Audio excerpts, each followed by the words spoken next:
Espiritualmente de braços abertos para todos vocês que nos prestigiam, iniciamos o programa de hoje. Mesmo para as pessoas preocupadas com religião e espiritualidade, pode ser bem difícil dispensar totalmente aqueles momentos de descontração, de relaxamento, de diversão. E por certo, há muitos deles. Porém, como afirmava Paulo de Tarso, todos nos são lícitos, isto é, temos a liberdade para os experienciarmos, entretanto, nem todos nos convém. Significa dizer que estamos empenhados, que se estamos empenhados em atingir metas de progresso espiritual, temos que ser sábios nas escolhas. Certamente que as tentações, os convites para as quedas morais são muitos. Entretanto, teremos que apresentar grande fortaleza de propósitos para resistir a eles e só aceitar praticar aquilo que não for nocivo para ninguém. E neste caso, estamos principalmente pensando em nós mesmos. Hoje, no quadro Nós e o Mundo, trataremos exatamente disso, nós e os divertimentos terrenos. Mas temos ainda mais uma questão sobre o reconhecimento dos erros e o processo de arrependimento do espírito após a sua desencarnação e no Presença Literária, um livro sobre as curas mediúnicas de José Arigó. Diálogo Espírita está no ar.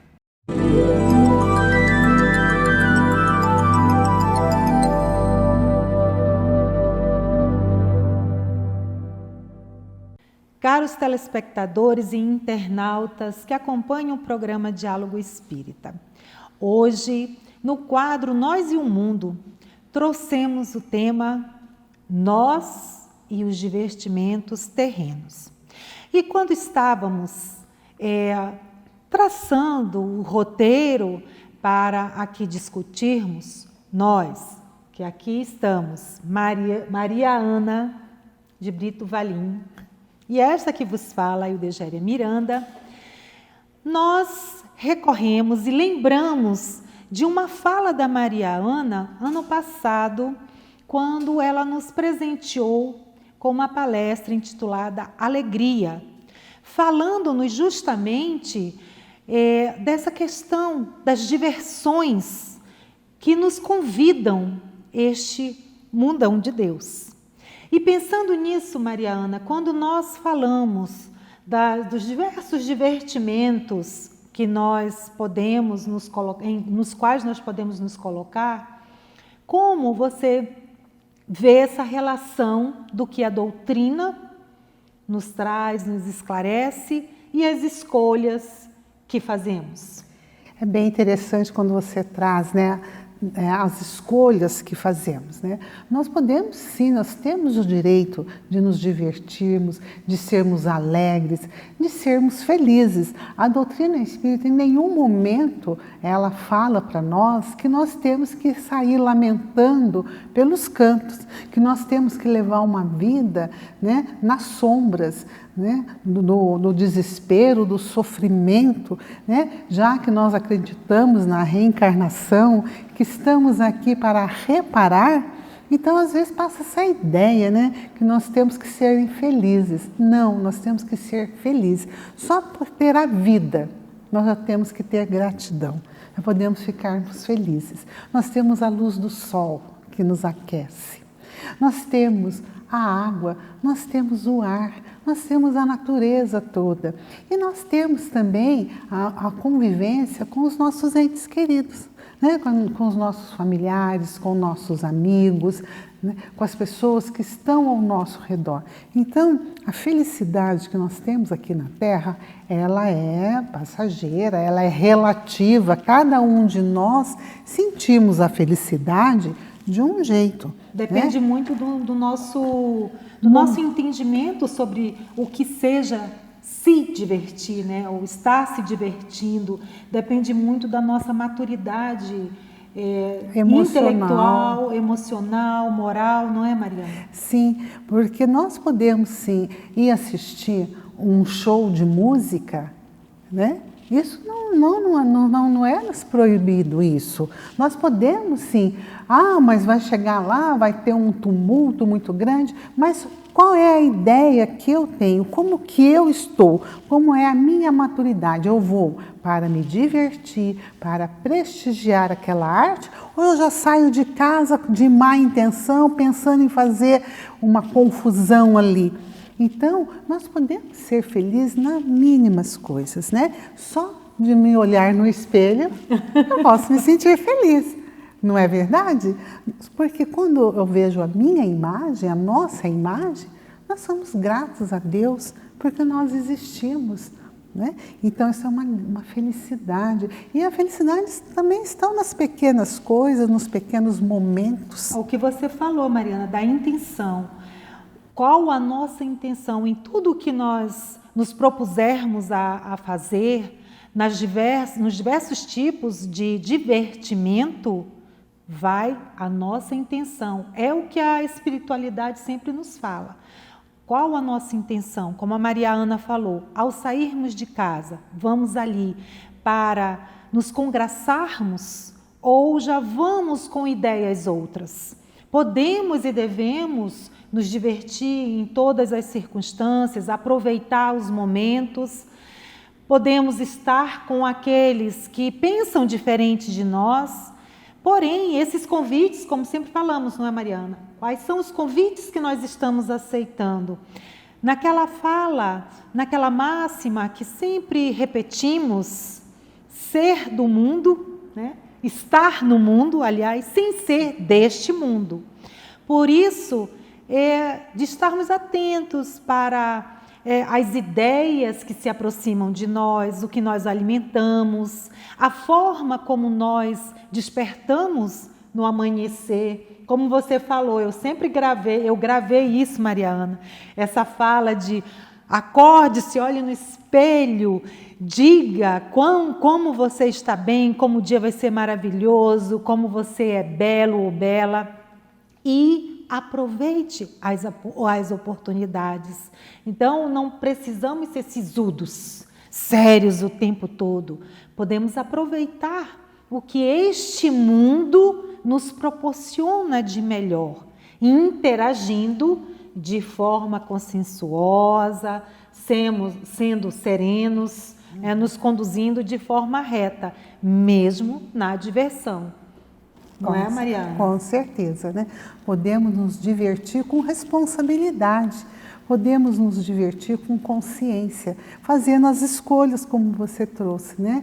Então, essas nossas escolhas, elas irão trazer para nós um benefício ou um malefício para o nosso caminhar. Então, nós temos que ser conscientes, sim, nos autoconhecer, olhar para nós, nos valorizarmos, ter amor por nós, porque assim nós teremos amor para aqueles que estão ao nosso redor. E nós tendo amor, o nosso olhar sempre será de felicidade, sempre será de esperança. Isso não quer dizer que nós não temos consciência que temos sim as dificuldades, né? Nós não vamos fazer um faz de conta, né?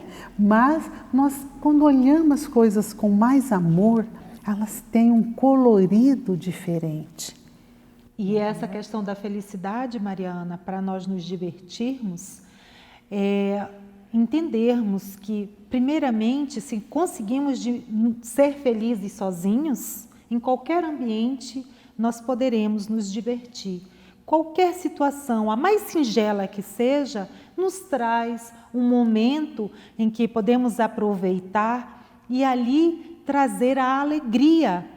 Por isso, a importância de lembrarmos que numa fala, quando dizem que dizes com quem andas que te direi quem és, nós temos que repensar sobre isso, concorda?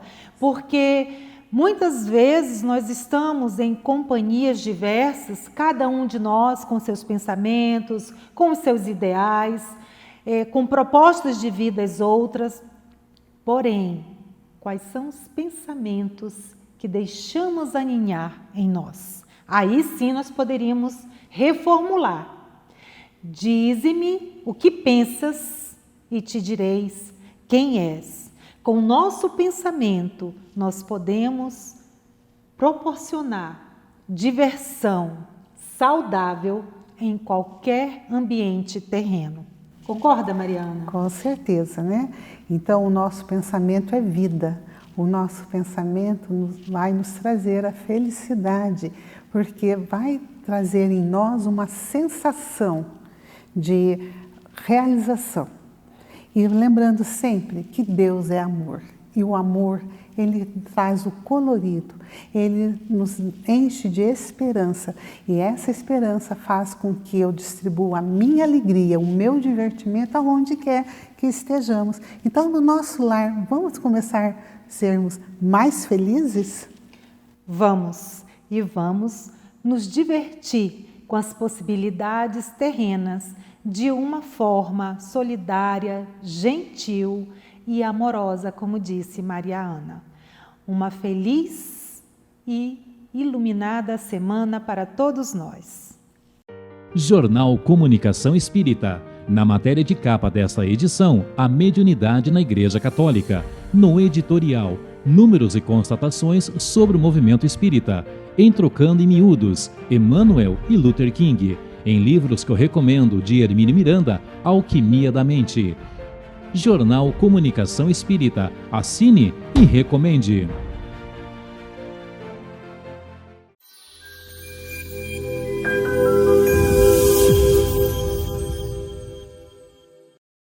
Olá, amigos! No Fonte Allan Kardec de hoje, vamos falar sobre um assunto que todos nós passamos em algum momento da vida, sobre aflições.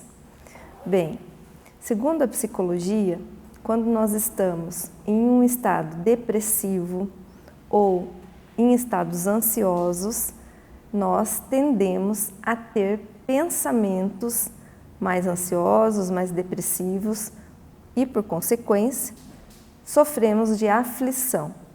A aflição seria uma dificuldade de enxergarmos a realidade e criamos, portanto, pensamentos distorcidos dessa realidade.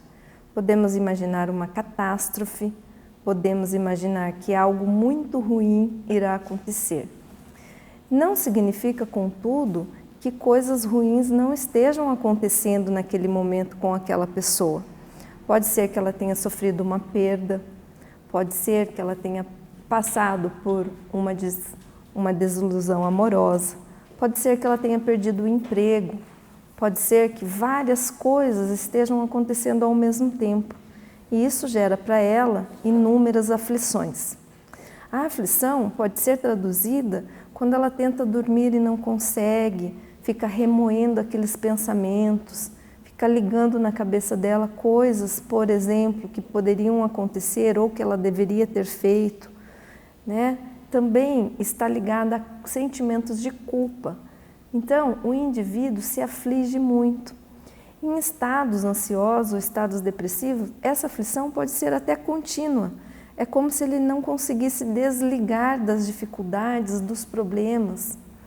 Então, quando nós estamos passando por aflições, quando sentimos aflições com as nossas coisas, no resolver do dia a dia, das dificuldades, dos conflitos relacionais, pai com mãe, ou filhos, irmãos, não é verdade? Ou no relacionamento conjugal, nós precisamos voltar o nosso pensamento a Deus, pensar em Jesus, nosso mestre, nosso modelo e guia, lembrar dos nossos protetores, amigos espíritas, espirituais, que estão nos acompanhando sempre.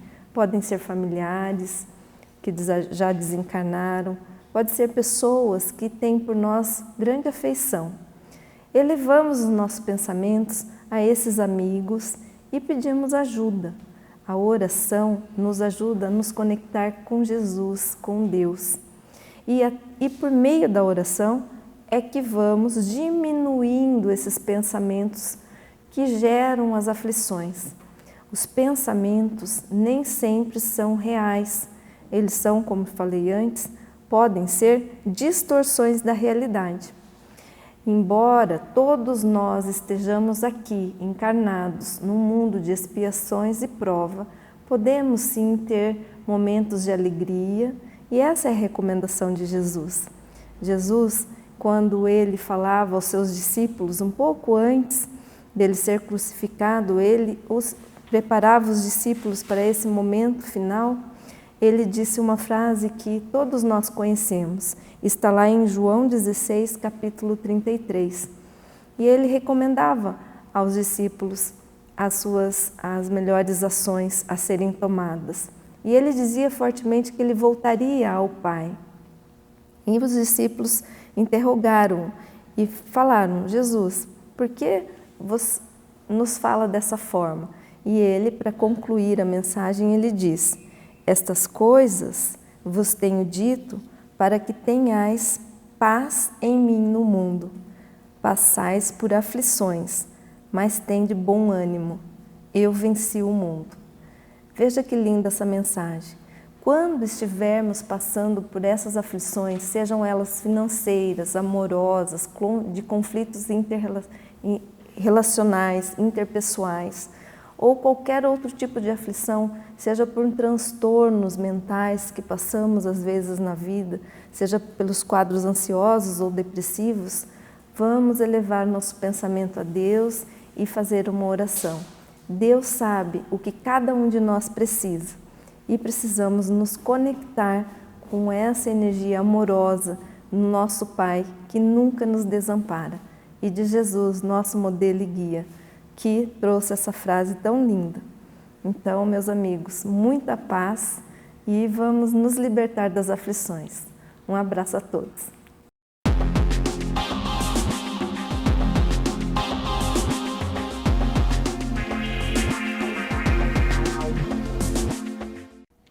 Olá! Hoje, para o quadro Espiritismo Responde, recebemos o seguinte questionamento. As pessoas que não reconhecem suas faltas durante a vida, sempre as reconhecerão depois da morte e se arrependem?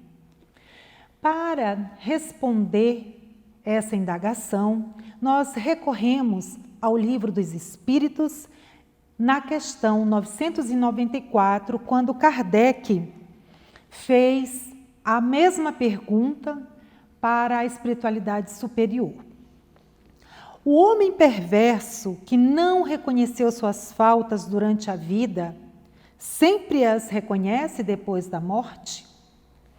E a resposta: sempre as reconhece e então mais sofre, porque sente em si todo o mal que praticou ou de que foi voluntariamente causa. Contudo, o arrependimento nem sempre é imediato. Há espíritos que se obstinam em permanecer no mau caminho, não obstante os sofrimentos por que passam. Porém, cedo ou tarde, reconhecerão errada a senda que tomaram e o arrependimento virá. Para esclarecê-los, trabalham os bons espíritos e também vós podeis trabalhar. Logo, diante dessa resposta dos amigos invisíveis, nós compreendemos que de uma forma ou de outra, como sempre falamos, pelo amor ou pela dor, nós reconheceremos as nossas faltas. O arrependimento pode até demorar, mas em algum momento ele chegará. Até mesmo para aqueles que se mantêm nessa senda, que são teimosos, que preferem permanecer na estrada que nos conduz aos equívocos, mesmo estes terão o seu momento, onde aqui ou acolá estarão diante das situações que equivocadamente cometeram ou voluntariamente ali se colocaram. Não é? Então, a questão do arrependimento, ela pode se processar mais demoradamente. Mas como a espiritualidade amiga aqui nos chama, nos alerta, aproveitemos que estamos aqui, como diz, vós podeis trabalhar. Por quê e para que deixar que as nossas faltas sejam reparadas depois da morte? Ou em outras situações, em outros momentos, em outras reencarnações vindouras.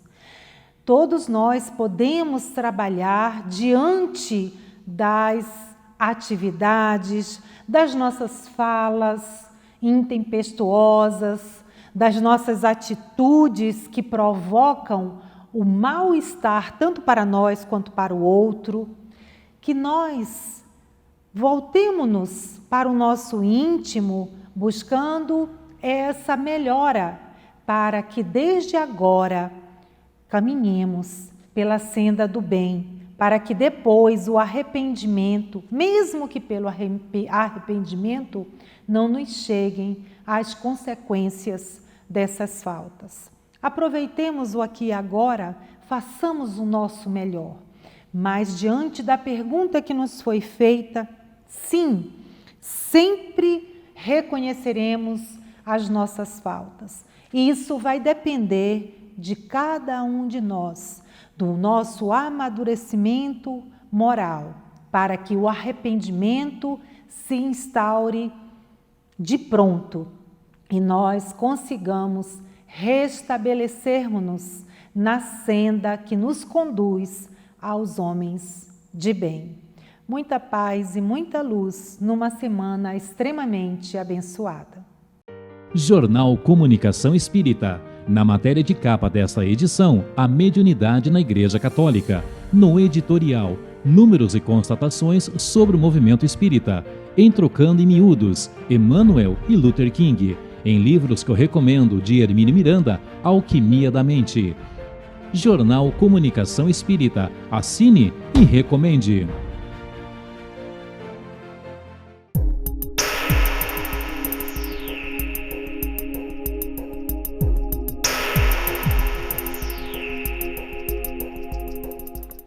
O livro Arigó e as suas curas incríveis é de autoria de Juliano P. Fagundes, tem 190 páginas, foi publicado no ano passado pela editora M, de Capivari, São Paulo.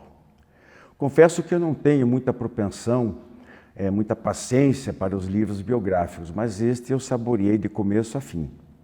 Para vocês terem uma primeira ideia inicial, basta dizer que José Pedro de Freitas, o Arigó, atendeu cerca de 300 pessoas, em média, diariamente, isso durante 2 décadas. Se a gente fizer uma continha isso, vai dar cerca de 1 milhão de pessoas. Não há estatística de quantos destes pacientes foram submetidos a cirurgias com instrumentos absolutamente impróprios, como facas e canivetes.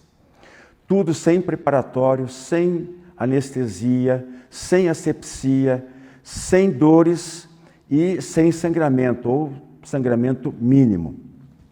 A outra parte dos atendidos recebia orientações de receituário, geralmente, as mais das vezes, de medicações estranhas para os médicos da época. Isso aí na década, final da década de 50, na década de 50, década de 60, até um pouco além.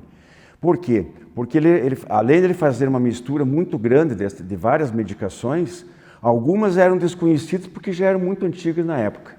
E outras não tinham nem chegado às farmácias brasileiras ainda, só existia no exterior.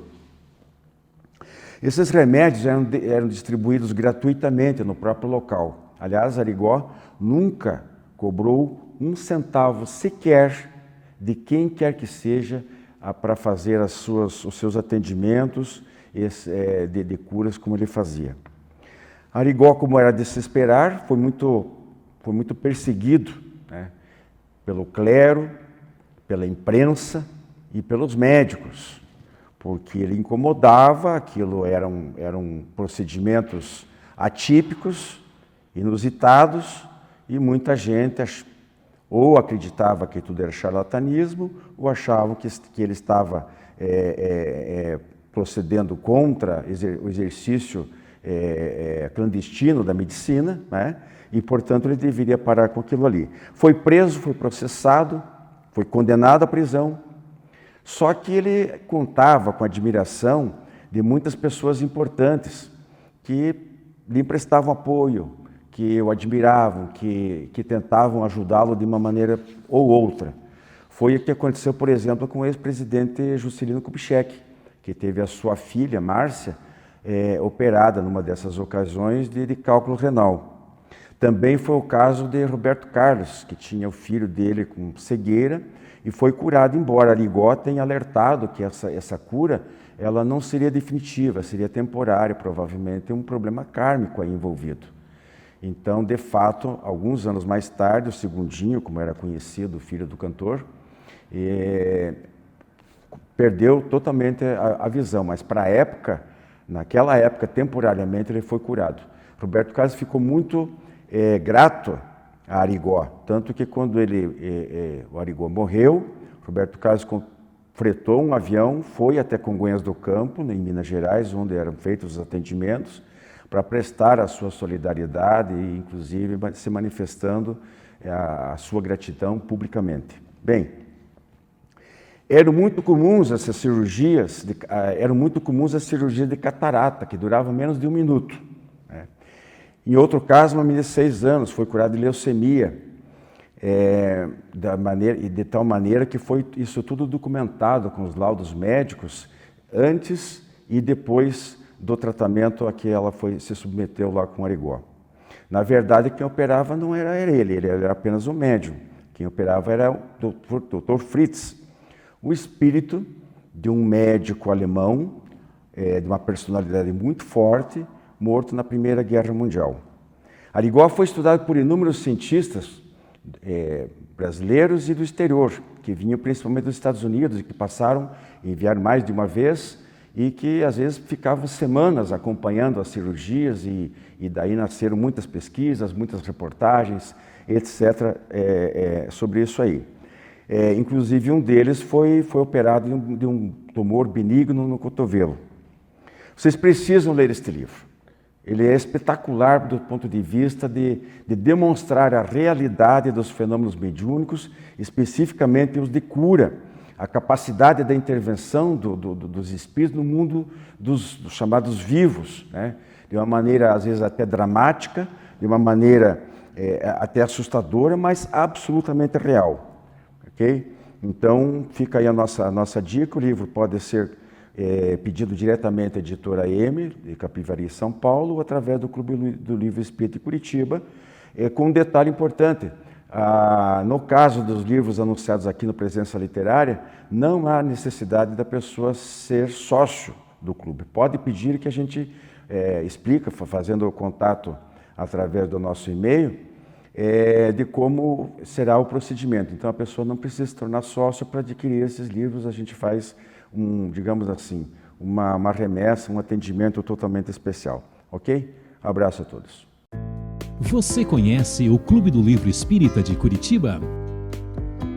Com ele, você tem descontos de até 60% no preço de capa.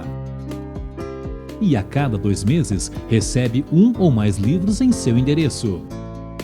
Associe-se e tenha o melhor da literatura espírita em sua casa e ainda ganhe uma assinatura do jornal Comunicação Espírita durante o período de 1 ano.